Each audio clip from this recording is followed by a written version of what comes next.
Volume of prisms, cylinders, pyramids, and cones.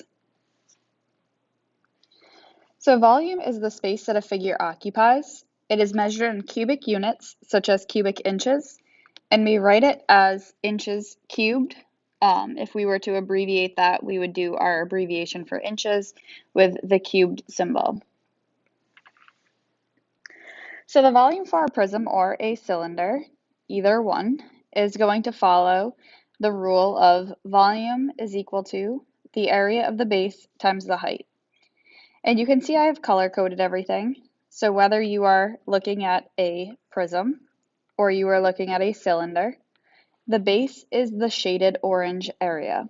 So the area of the base, one of them, multiplied by the height. Let's take a look at this first example. So the directions say to precisely name each figure, then calculate its volume. So the name of this figure here would be a triangular prism.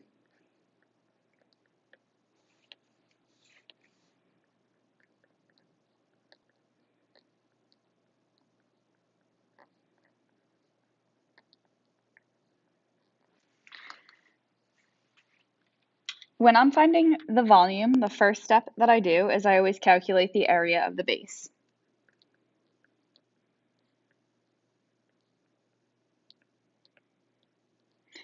The area of the base is going to be the area of the triangle.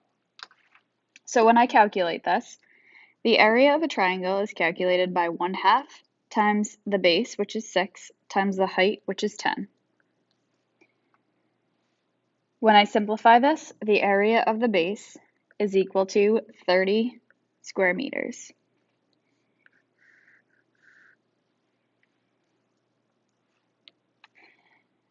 The second step is going to be to calculate the volume. And the formula is the area of the base times the height. Well, we just calculated the area of the base. We know that it's 30 square meters. The height of this figure, the height of the figure is this length here, which is 5 meters. So I'm going to substitute 5 in for the height of the figure. This gives me my final answer for volume, and it tells me that the volume of this triangular prism is 150 cubic meters. And that's my final answer. So calculate the area of your base and multiply it by the height.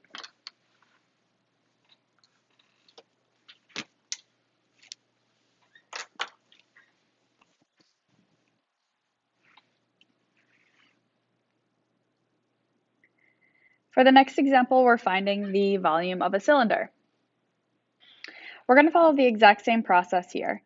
This is a cylinder, so the first step that we're going to do is going to be the area of the base. And the area of the base requires us to calculate the area of that shaded region there. If this is indicating that the diameter is 10, we have to note that the radius is equal to 5 inches. So the area of the base would be calculated by pi times 5 squared. Just like previous examples, I'm going to leave this in terms of pi until my final answer, in which I will round. So the area of the base is 25 times pi square inches. Next, we're going to calculate the volume. And the volume is used or calculated by area of the base times the height. We just calculated the area of the base to be 25 times pi, and the height of this figure is 6 inches. So 25 pi times 6. And when I type this into my calculator, I can either leave it as 150, oh, actually, sorry, I'm jumping ahead here. The directions say to leave the answer in terms of pi.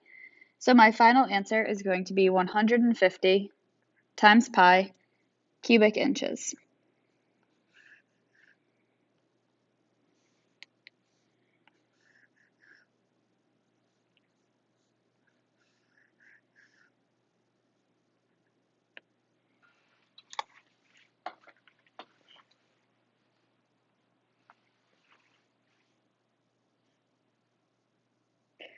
Please complete the on your own section by yourself and come back to the video to check your answers.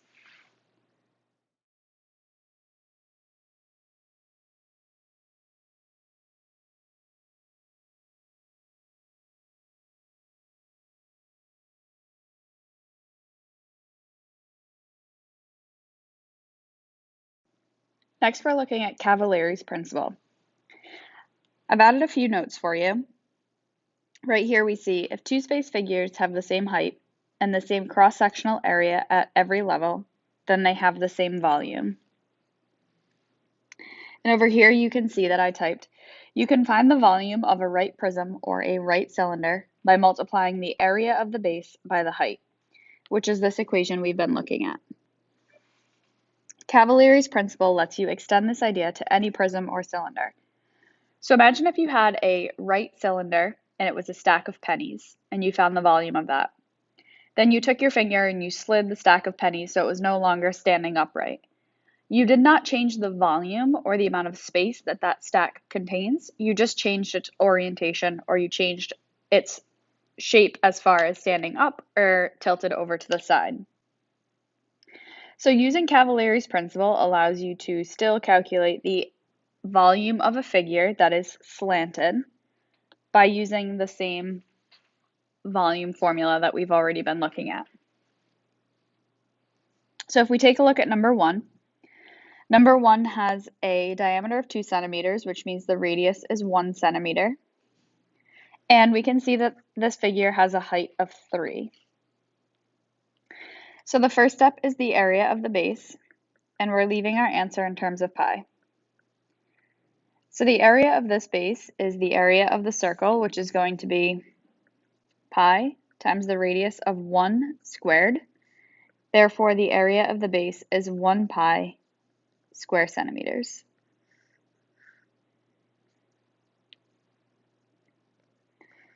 Step 2 is to find the volume, and the volume is calculated by the area of the base times the height. The area of the base is 1 pi. The height we can see over here is 3 centimeters. We are approaching this the exact same way that we have done the other volume figures or the other volume problems. So when I simplify this and leave it in terms of pi, the volume of this oblique cylinder is 3 pi cubic centimeters.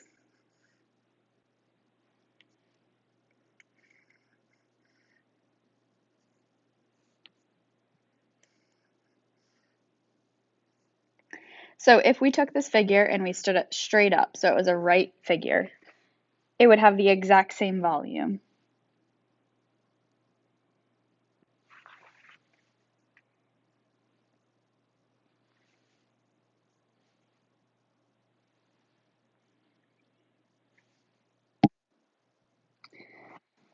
Before we start the next section, which is volume of a pyramid or a cone, we just need to review the Pythagorean theorem for finding a variable.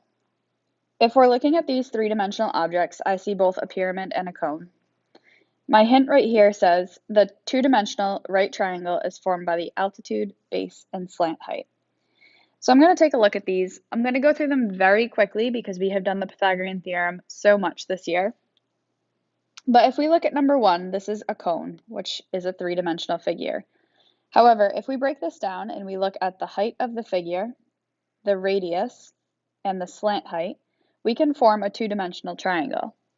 If we avoid the fact that this overall is a three-dimensional figure and we focus on just that purple highlighted region, we can see that we have leg lengths of 2 and 1.5, and we have a hypotenuse of x. So we can use the Pythagorean theorem to solve for that missing slant height by calculating 2 squared plus 1.5 squared is equal to x squared. And I'm just going to use my calculator quickly for this. 2 squared plus 1.5 squared is 6.25, and this is equal to x squared. When I square root both sides of this equation, x is approximately, or I'll say x is equal to 2.5 meters. This here is the slant height, which you might need for a certain part of the problem. But what's even more common is something like number 2. So number 2 is a pyramid, which is a three-dimensional figure. If I take a look at the height of the figure, the height is missing. However, I do know what the radius is because if this side length is 12, then the radius would have to be, or half of it would have to be 6. And I can see that the slant height right here is 10. So if I was to redraw this triangle off to the side, I could label the side lengths of 10, x, and 6. I could use the Pythagorean theorem to find the height, which is the x value. And actually, it's very common where you will have to calculate this height. So I'm going to write this as x squared plus 6 squared is equal to 10 squared. X squared is equal to 64, and my height of the figure is 8 inches. So this right here is one that is more common, and it's to find the actual height of the figure, which is called the altitude as well, because the height or the altitude is what you need to calculate the volume. The slant height is not a number that we typically need.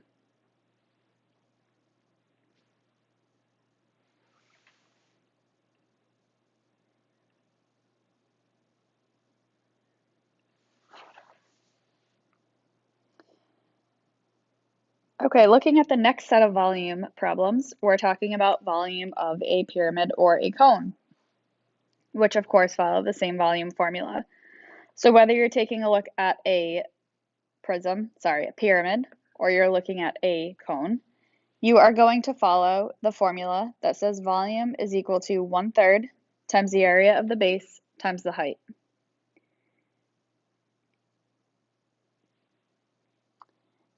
And as a reminder, Cavalier's principle is a method of finding the volume of any solid for which cross-sections by parallel planes have equal areas. This includes cylinders, prisms, pyramids, and cones. So just like we use the Cavalier's principle with the example of a stacked penny, you could use Cavalier's principle with any of these problems. So if a cone was oblique or if a pyramid was oblique, you could still calculate the volume based on this equation here.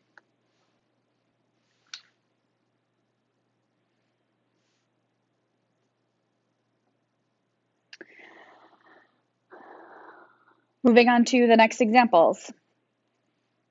Number 1 says to precisely name each figure, then calculate its volume.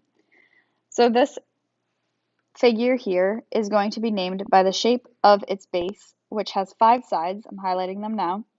So 5 sides creates a pentagon. So I am going to call this a pentagonal pyramid.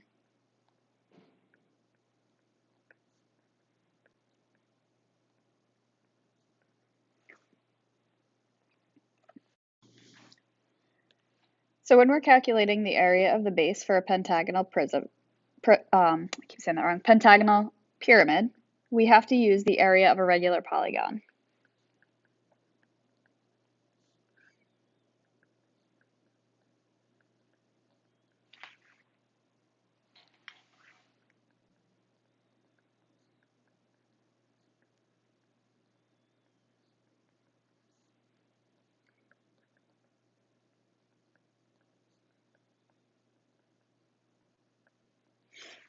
So the area of a regular polygon is 1/2 times the apothem times the perimeter. We do actually have these lengths. So the apothem length is 10, and the perimeter is 5 side lengths of 12. So I'm going to write that the perimeter is 5 times 12, which is equal to 60 inches for the perimeter of the base. When I substitute these values in, I have 1/2 times the apothem length of 10 times the perimeter of 60. And the area of this base is going to be 300 square inches.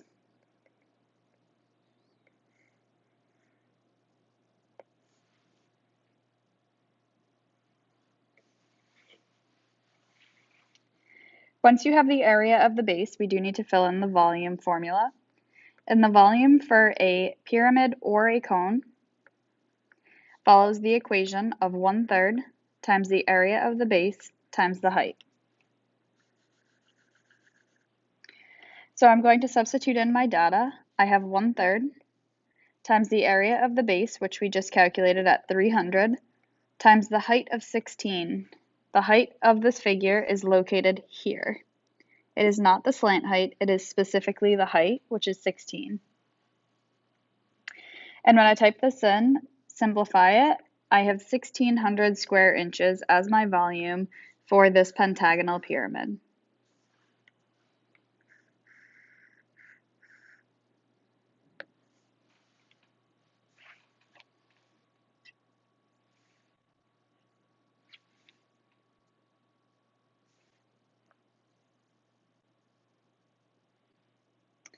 And for the last example, we are determining the volume of this cone. The first step to determining the volume of a cone is to find the area of the base. The area of the base is going to be the area of a circle. So this is going to be pi times the radius of 4 squared. We are leaving our answer in terms of pi, so this is 16 pi square centimeters.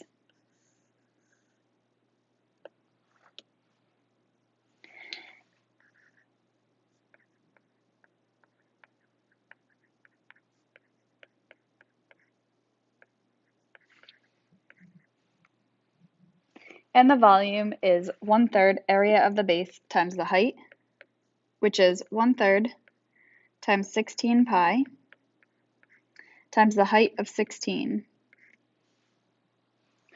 So if we multiply this together, our numerator is going to be 16 pi times 16. Our denominator will be 3. This, when we multiply this out, it comes out to 256 pi divided by 3, and we're looking at cubic centimeters. That's our final answer. So make sure when you're writing your final answer or typing your final answer, you always read what the directions say. In this case, we're leaving our answer in terms of pi. Please press pause on your video, complete the on your own section by yourself, and come back to the video to check your work.